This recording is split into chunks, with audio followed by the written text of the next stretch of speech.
আমার কাছে একজন শ্রদ্ধাভাজন মুরব্বী জানতে চেয়েছে যে বর্তমান সরকার উৎস কর বাড়ানোর কারণে জমি বেচা কেনা একটা মারাত্মক অসুবিধা হচ্ছে। সেটি হচ্ছে, আমি কি জমি সাফ কবলা দলিল করব, নাকি হেবা করব, না দান করব?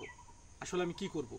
যেমন ধরেন 10 লাখ টাকাতে একটা জমি আপনি কিনছেন, এটা যদি এখন সাফ কবলা করতে যান তাহলে আর 10 লাখ টাকা প্রয়োজন হয় রেজিস্ট্রির জন্য। একটা আনুমানিক একটা কথা বললাম আর কি, কারণ উৎস কর প্রায় এখন 30%-এর কাছাকাছি।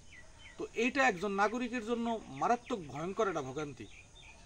যেই টাকাতে আপনি সম্পদ কিনছেন ওই পরিমাণ টাকা আপনার লাগতেছে এটাকে রেজিস্ট্রেশন বা দলিল করার জন্য। অতএব মানুষ কি করছে এখন, বাইপাস, চোরাই পথে বা ইলিগাল একটা কাজ করে যাচ্ছে। এতে গভর্নমেন্ট কিন্তু রাজস্ব হারাচ্ছে কোটি কোটি টাকা।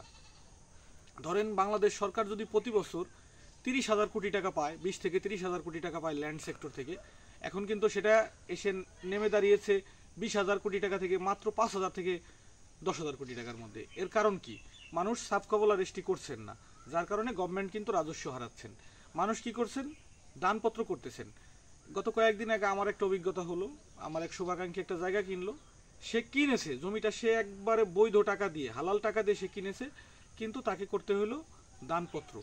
দান মানে কি? দান কে কাকে করতে পারে? শুধুমাত্র ফার্স্ট ব্লাডে যারা আছে তাদেরকে দান করা যায়। মানুষ বিনামূল্যে যদি কাউকে কিছু দেয় সেটাকে বলে আমরা দান বা গিফট। এখানে আমি টাকাতে কিনে নিচ্ছি, ধরেন এই জমিটার মূল্য 20 লাখ টাকা, আমি কিনে নিচ্ছি 20 লাখ টাকা দিয়ে, কিন্তু আমার দলিলে উল্লেখ থাকতেছে দানপত্র। এখন এই দানপত্রের সুবিধা এবং অসুবিধা নিয়ে কিছু কথা বলি। এই জমিটা যদি আপনি কিনেন, ধরেন 1 লাখ টাকা দিয়ে এখন জমিটা কিনলেন, 20 বছর পরে এই জমিটার মূল্য মনে করেন 50 লাখ টাকা হয়ে গেছে। দানপত্রে কিন্তু চাইলে বা হেবা চাইলে কিন্তু মালিক পক্ষ উইথড্র করতে পারে বা মামলার মাধ্যমে বা একটা হেজিটেশন বা ভোগান্তি করাইতে পারে। এই ধরনের ল কিন্তু বাংলাদেশে আছে বা বিদ্যমান। এই জন্য আমার মতে জমি কিনলে সাফ কবলা বা ফাইনাল রেজিস্ট্রেশন মাস্ট। হেবা বা দানপত্র বা ওয়াকফ এগুলোর মধ্যে না যাওয়াটাই বেটার।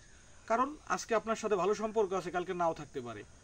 এখন অনেকে বলতে পারেন যে এখানে তো স্টাম্পে স্থায়ীভাবে উল্লেখ করা হয়। হ্যাঁ, উল্লেখ করা হয়। বাংলাদেশের আইন সবার জন্য সমান না। বিশেষ পাওয়ারফুল বা ক্ষমতাশীল মানুষের জন্য অনেক সময় আইনের ফাঁকফোকর থেকে যায়।